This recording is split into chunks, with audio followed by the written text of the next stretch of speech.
తాకట్టులో ఉన్న బంగారాన్ని విడిపించి ఆ రోజు ఆన్లైన్ ధరకే కొంటుంది కొమ్మూరి గోల్డ్. గణేశాయ నమః, గాయత్రీదేవి నమః, లక్ష్మీ గణపతి స్వామి నమః. అయితే జూలై 3వ తారీఖు సంకటహర చతుర్థి వస్తోంది. అందులోనూ శుక్రవారంతో కూడుకున్నటువంటి సంకటహర చతుర్థి చాలా విశేషం, మహాపర్వదినం. అయితే ఎవరైతే ఈ రోజుని సద్వినియోగపరుచుకుంటారో వాళ్ళకి జాతకంలో ఉండే దోషాలు పోవడమే కాదు, డబ్బుకు లోటు లేకుండా ఉండడం, అప్పుల బాధలు పోవడం, రుణ సమస్యలన్నీ బయటపడడం, ఉద్యోగ అవకాశాలు రావడంతో పాటుగా సంతాన యోగ్యతతో పాటుగా కష్టాలన్నీ మటుమాయమైపోతాయి. ఆ పేరులోనే ఉంది కదా, సంకటహర చతుర్థి. ఎటువంటి కష్టాలైనా సరే తొలగించే చతుర్థి అని. అయితే కోర్టు సమస్యలు, పోలీస్ కేసులు, వివాదాలు, భూ వివాదాలు, గృహయోగము, అలాగే విదేశీ ప్రయాణాలు, విదేశాల్లో ఉండే వాళ్ళకి ఉద్యోగ సమస్యలు, ప్రమోషన్లు, ఇలాంటి వాటిల్లో ఏ సమస్య ఉన్నా కూడా ఈ సంకటహర చతుర్థి చాలా విశేషంగా పనిచేస్తుంది. అన్నిటికన్నా ముఖ్యంగా అనారోగ్య సమస్యలతో బాధపడేవారికి, ఎవరైతే మానసిక వేదనతో బాధపడేవారికి, కుటుంబ కలహాలతోటి లేదా ఇష్టమైన వాళ్ళు దూరం అవడంతో ఇబ్బందులు పడేవారికి అందరి కష్టాలు కూడా తొలగించే మార్గం రాబోయే 3వ తారీఖు చేసేటటువంటి సంకటహర చతుర్థి.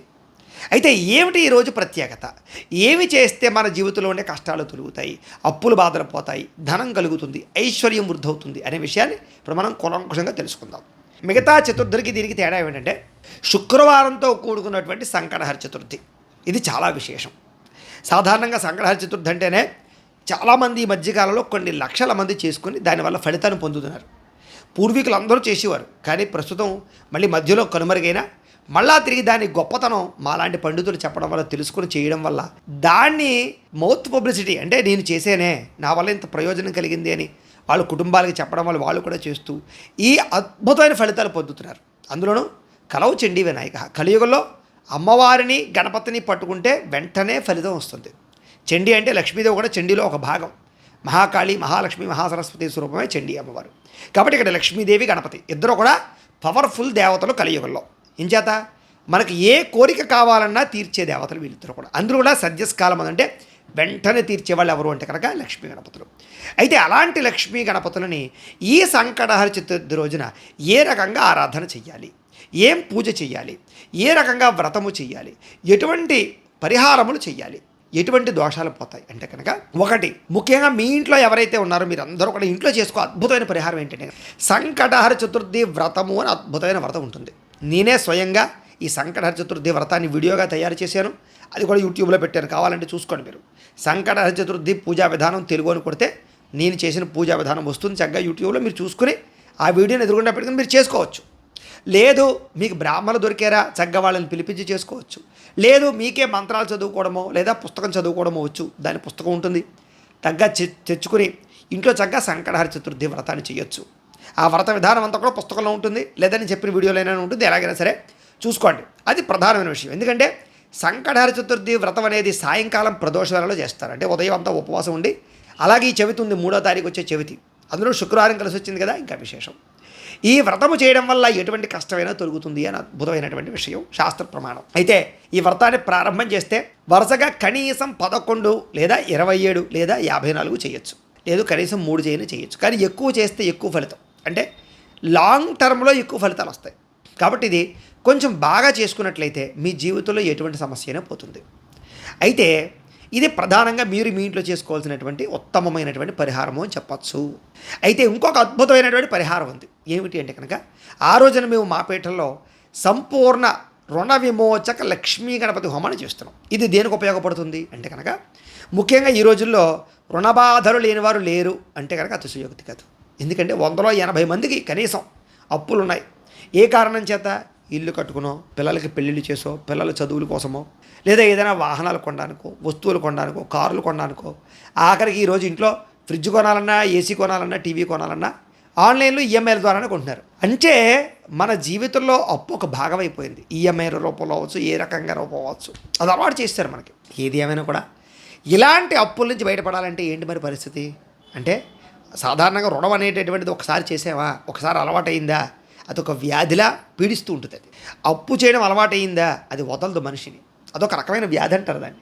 సరే, ఈ రుణాలు తీరాలి అంటే దానికి చాలా ప్రధానంగా కావలసినటువంటిది భగవత్ శక్తి, భగవతానుకూలత కావాలి.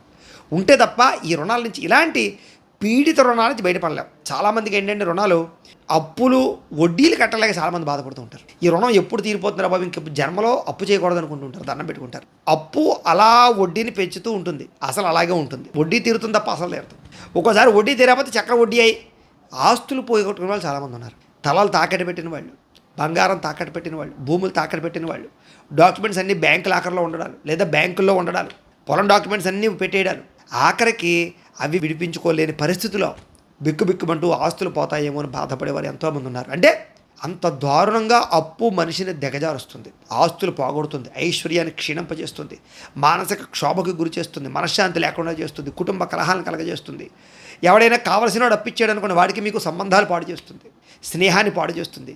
ఎన్ని చేస్తుందో చూడండి. ఇన్ని చేసే అప్పు ఎంత ప్రమాదకరం మనిషికి. అలాంటి అప్పు పోవాలంటే, అలాంటి రుణం తీరాలంటే ఏం చేసుకోవాలి మనం అంటే, అందుకనే ఆ రోజున మేము ప్రత్యేకంగా ఈ సంకటహర చతుర్థిని పురస్కరించుకుని సంపూర్ణ ఈ యొక్క ఏదైతే లక్ష్మీ గణపతి స్వామి వారు ఉన్నారో వారితోటి ప్రత్యేకంగా రుణ విమోచక లక్ష్మీ గణపతి హోమాన్ని చేయించడం జరుగుతుంది. ఆయన ఉద్దేశించి ఆ రోజు బ్రాహ్మణులు పెడతాం. చక్కగా మా పీఠంలో కొంతమంది బ్రాహ్మణులు పెట్టి దీనికి సంబంధించి మూలమంత్రాన్ని జపం చేయిస్తాం మొట్టమొదట. అలాగే మండపం వేసి అందులో చక్కగా లక్ష్మీ గణపతుల్ని ఆవాహన చేసి పూజ చేస్తాం. అలాగే ఇలాంటి డాలర్లు ఉంటాయి, లక్ష్మీ గణపతి డాలర్లు. ఈ డాలర్ని కూడా ఆ స్వామివారి దగ్గర అమ్మవారి దగ్గర పెట్టి పూజ చేస్తాం. ఆ తర్వాత లక్ష్మీ గణపతులకి పంచామృతాలతో చక్కగా అభిషేకం చేయించడం జరుగుతుంది. తర్వాత తర్పణాలు చేయించడం జరుగుతుంది. అవన్నీ అయిన తర్వాత గణపతి, లక్ష్మీ గణపతి, మహాలక్ష్మి, కుబేర నవగ్రహ హోమాలు, ఈ హోమాలన్నీ కూడా రోజు చేయించడం జరుగుతుంది. ఇవన్నీ చేయించాక ఈ డాలర్ ఏదైతే ఉందో ఈ డాలర్ని అలాగే ప్రసాదాన్ని కూడా కొరియర్ ద్వారా ఎవరైతే పూజలో పాల్గొన్నారో వాళ్ళందరికీ పంపించడం జరుగుతుంది. అంతేకాదు పూజ వీడియో కూడా మీకు చక్కగా వాట్సాప్లో పెట్టడం జరుగుతుంది. ఆ వీడియో అంతా మీరు చక్కగా ఇంట్లోనే కూర్చొని చూసుకుని నమస్కారం చేసుకోవచ్చు. అయితే దీనికి అయ్యే రుసుము 1000 రూపాయలు మాత్రమే. అయితే ఎవరైతే ఏ పూజలో పాల్గొంటారో వాళ్ళకి కూడా తొందరగా అప్పులు తీరతాయి, రుణబాధల నుంచి బయటపడగలుగుతారు. తాకట్టులో ఉన్న బంగారం కానీ లేదా ఈ యొక్క భూములకి సంబంధించినటువంటి డాక్యుమెంట్స్ కానీ రిలీజ్ అవుతాయి, ముండి బకాయిలు వసూలు అవుతాయి. అలాగే జీవితంలో ఆర్థికంగా ఇబ్బందులు పడేవారికి, వ్యాపారంలో నష్టాలు వచ్చేవారికి వ్యాపార లాభాలు కలుగుతాయి.